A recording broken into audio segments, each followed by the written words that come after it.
Ladies and gentlemen, divas and gents, guys and dolls, thank you for tuning into the Connie Reeves Show to listen to another hot topic that we have for you tonight.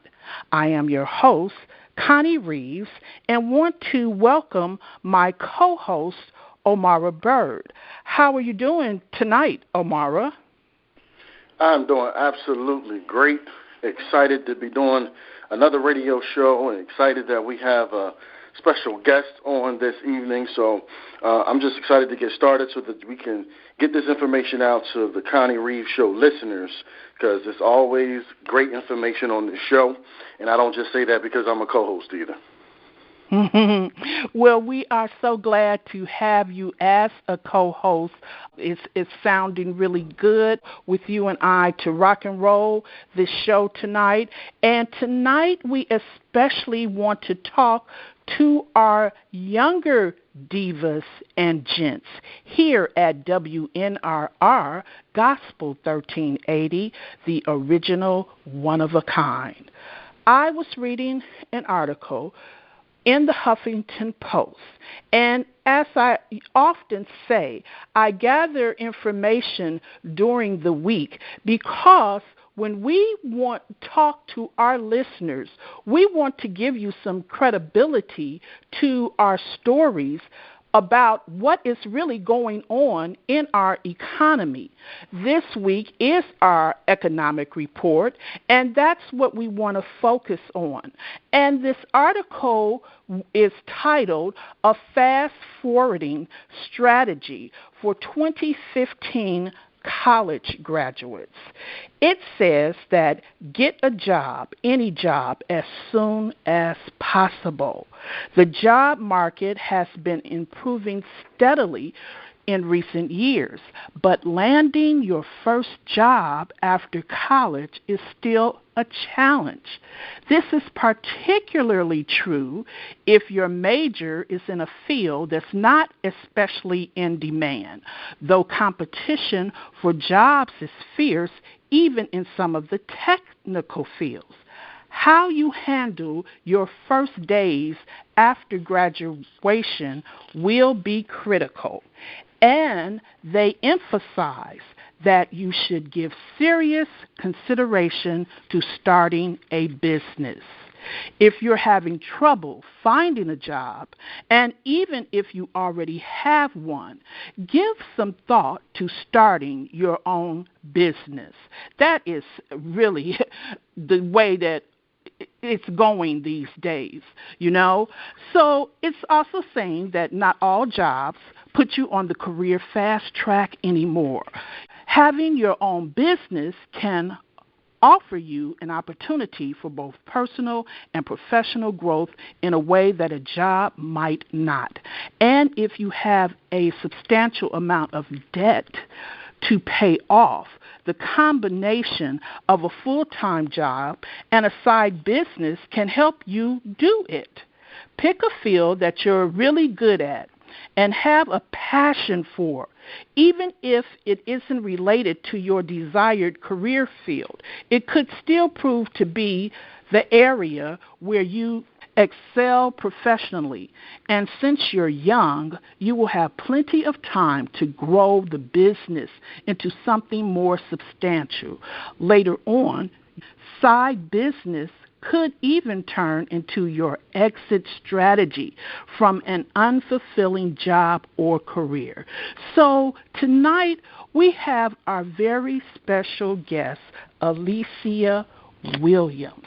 Now, Omara and I are probably old school. You know, we were in the era where there was plenty of jobs. You could get a job every time you turned around.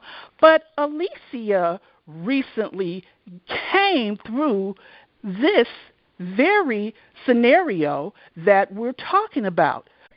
Yes, absolutely, Connie. Definitely. And how are you doing tonight? And how is your business doing? I am doing extremely well, and my business is growing by leaps and bounds. Does this scenario sound like you? It actually does. I think, a lot of people probably can relate to my story. My dad, he was old school.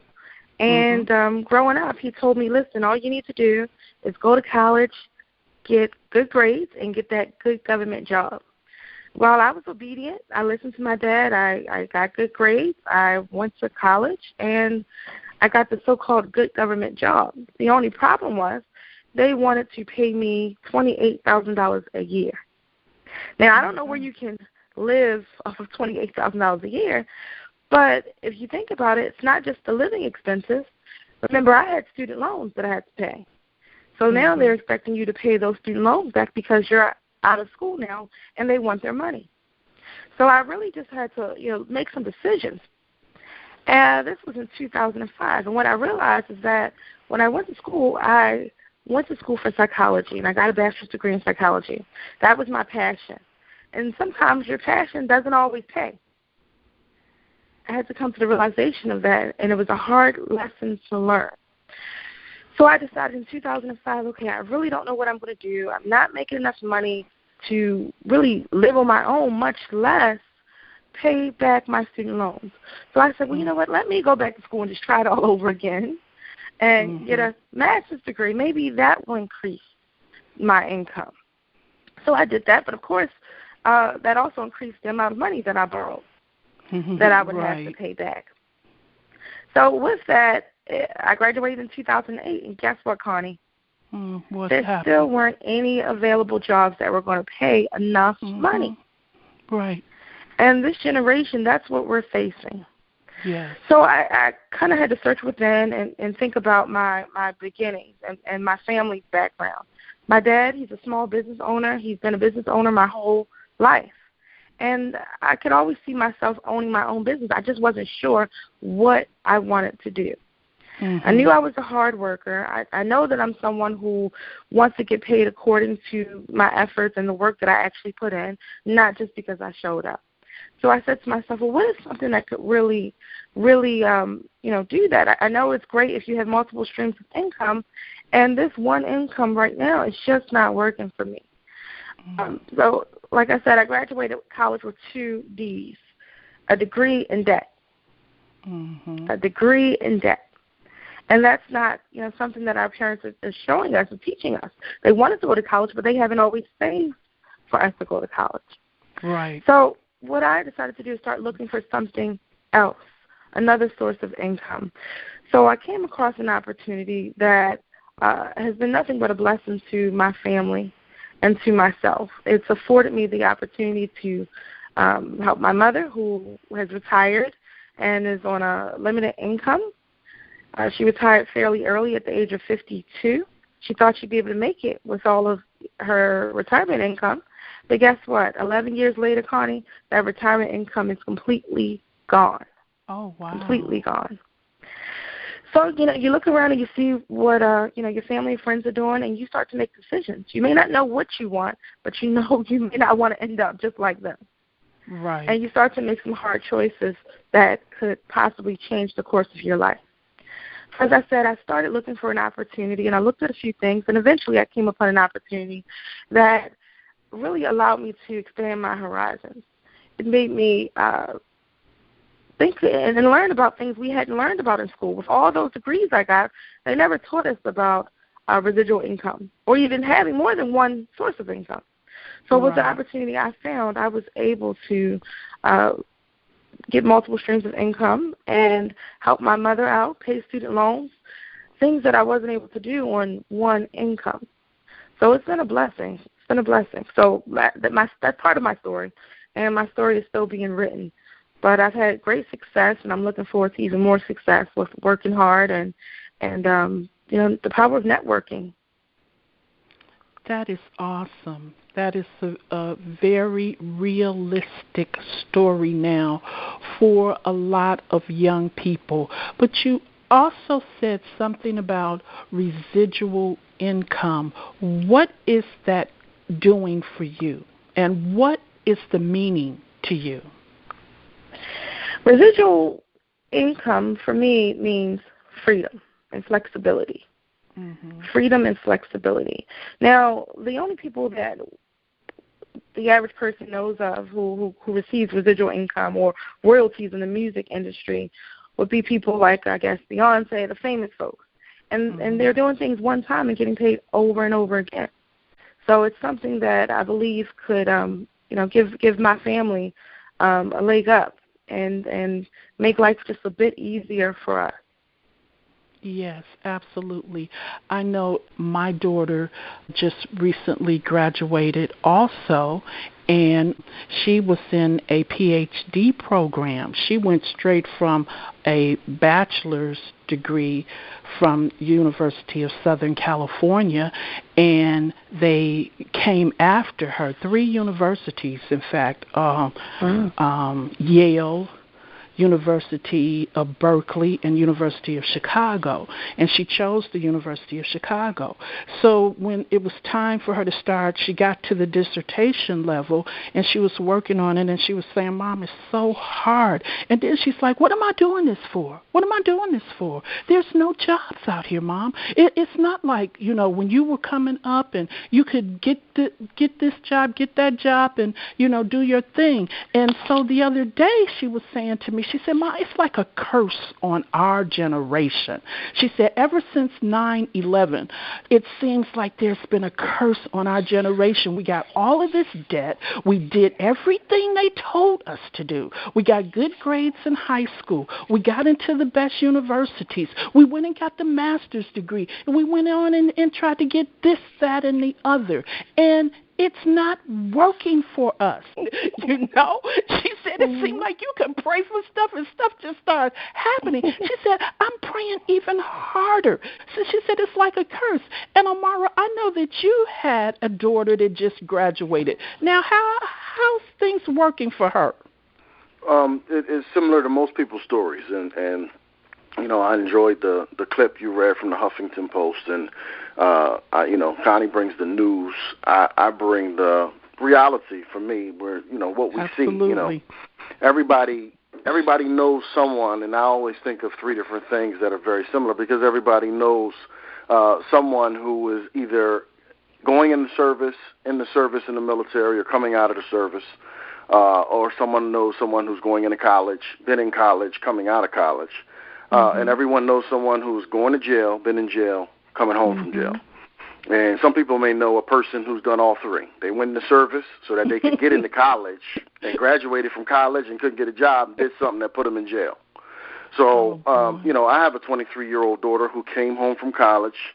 She finished school in December, graduated this past May, so just a few months ago, and sociology bachelor, and she went into her field and had to work with people that really were giving her issues, that had mental issues, and she's cleaning them and taking care of them, and some of them are violent, punched her in the stomach, and she had that job within probably about a month and a half before she quit, and wound up getting a job at Qdoba, fast food chain, and eventually quit there, and now is getting a job back in her field. That's really the testimony for a lot of people who have went to college and got out of college, that most of them have issues trying to find a job. I mean, period. Not even in their field, just finding a job, period. Because most people take out a loan to go to college, and then when they get out of college, they got to find a job to pay off that loan. And hearing Alicia's story, it's just one of the stories of many. And I would really like to know, how did you cope with, you graduated, you got this degree, but you also got all of this debt, and having a job at $28,000, I mean, nowadays most people can't live off of that, let alone pay off a college loan that they got to pay off to deal with that, because I know that could be very stressful. It can be, and honestly, Amara, that's what kept me going back to school. We're trying to have them be a little bit lean on me, because when you're in school, they don't make you pay while you're in school. Right. So I said, well, at least if I go back to school while I'm trying to work out a way to pay, they'll hold off. Meanwhile, the interest is still building. It really seems like that's the trend, because my daughter wanted to get into the field with dealing with kids, and that's the whole reason why she got into the field. She wanted to deal with kids that maybe had a parent who was a drug abuser or, troubled children is where she really wanted to work in that realm. And I took her to talk to someone who I knew was currently in that field. In fact, they help kids to actually get loans to go to college. And when I introduced him to her and asked her to talk to him, his first response was, you got to go back to college and get your master's. Because he said, it's a dime a dozen people walking into a thing saying they want to do something with kids that have their bachelor's. If you really want to stand out, you got to go back to college and get your master's. And that's not what she want to hear right when she graduated. But, you hear that a lot from a lot of folks now. It's like you got to, at this point, so many people are out here that have a college degree, you got to take it to advanced college and get more years in college and get to a bachelor's degree in order to really have any type of play in the marketplace with getting a job. But you know what, Omara? Everybody's got a master's now, too. Like myself, I have a master's. I heard someone the other night saying his wife had 2 masters. I heard somebody else say he got 3 masters. So it's like a never-ending cycle. The debt is just piling up and piling up. And like this article is saying in the Huffington Post, it says don't accept debt as a lifestyle. If you've been using debt to pay the bills during your college years, now could be a defining moment in your life. Either you will put an end to the debt cycle of the past few years, or you may very well join the millions for whom debt is a lifestyle. That's a merry-go-round that once you're on proves progressively more difficult to get off of as time goes on. The best strategy is to put an end to it as early in life as possible. And that's why in this article, they are suggesting that you get a business. You start a business. That is the way the world is going now. The generation now and the ones in the future need to quit saying, I need to go to college to get a job. I have a friend. He is Chinese. He grew up in the Philippines. He says, Connie, when we get ready to go to college, our parents say, okay, you're going to go to college to see how many people are going to work for you in your company. He said, but you Americans, you go to college, you tell your kids you go to college and you get a job and you're working for somebody else. People here have really, really good jobs, but there are very few business owners. And not to offend anyone, it's okay to have a good job, but let's be real. They can tell you, they can give you a pink slip whenever. At least have a plan B. My student loans, that's something that I'm still paying on. That's something, like I said, a lot of people are probably going through the same thing. But through the opportunity that I found, I've been able to pay $1,200 a month towards my student loan. So it's with your business? Between my business and through working as well. But at first, remember, $28,000, I couldn't pay anything. I couldn't pay anything. That's why I kept going back to college and getting myself into further debt. And they're looking for opportunities. They're either looking for an opportunity or they're looking for a second job. And when they get that second job and realize that's not cutting it either, then they start looking for opportunities, just as I did. And with any luck, they'll find an opportunity, just as I have, that will help you to expand and grow, your foundation. Because at this age, that's what you're doing. You're working on your foundation. And it's hard to do that when you graduate college with a lot of debt. Exactly. And what we want is for young people to realize that there is hope. There is a way that you can still fulfill your dreams of what you really want to do in life. But you need to pick up your life and get your business going. Go to www.chattyconnie.com. That's www.chattyconnie.com and learn about this opportunity. Alicia, myself, and Omara are essential product and services brokers.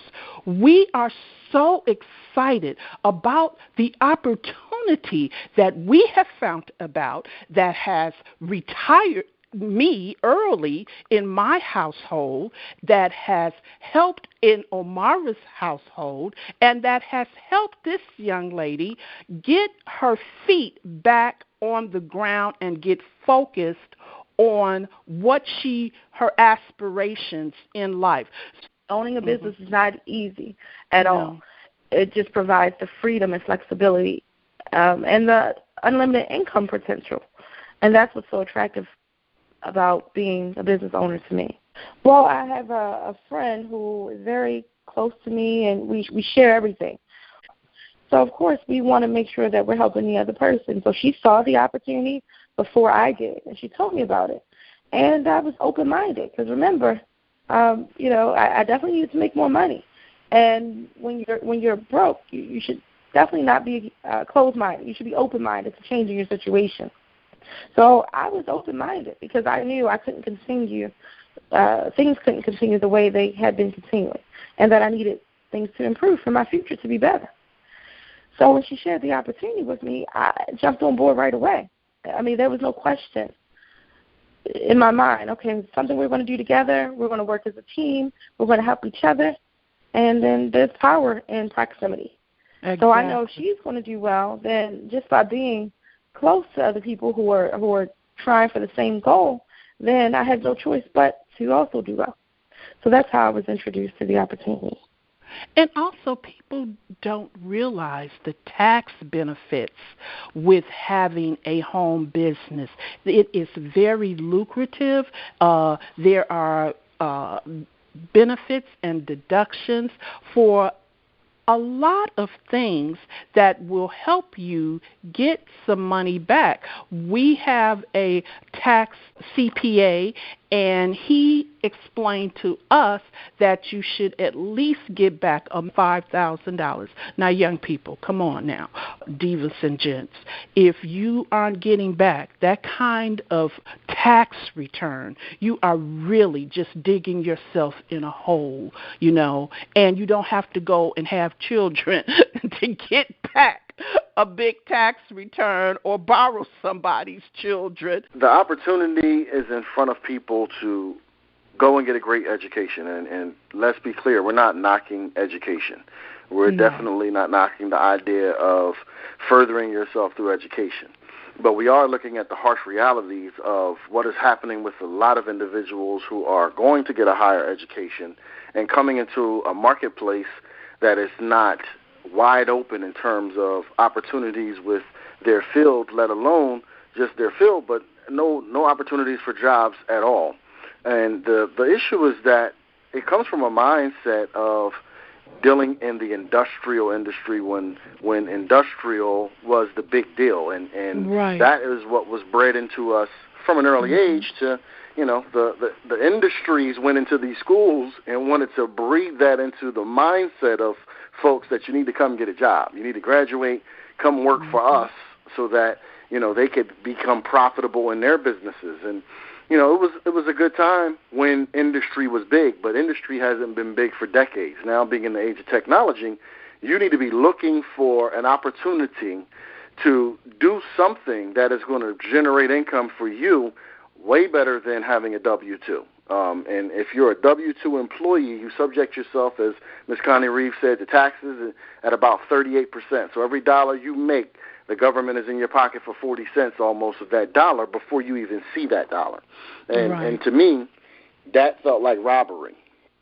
Whereas when you're a home-based business owner and you have a home-based business, you dictate at the end of the year if you have the right person doing your taxes just what Uncle Sam is going to get of the money you made during the year.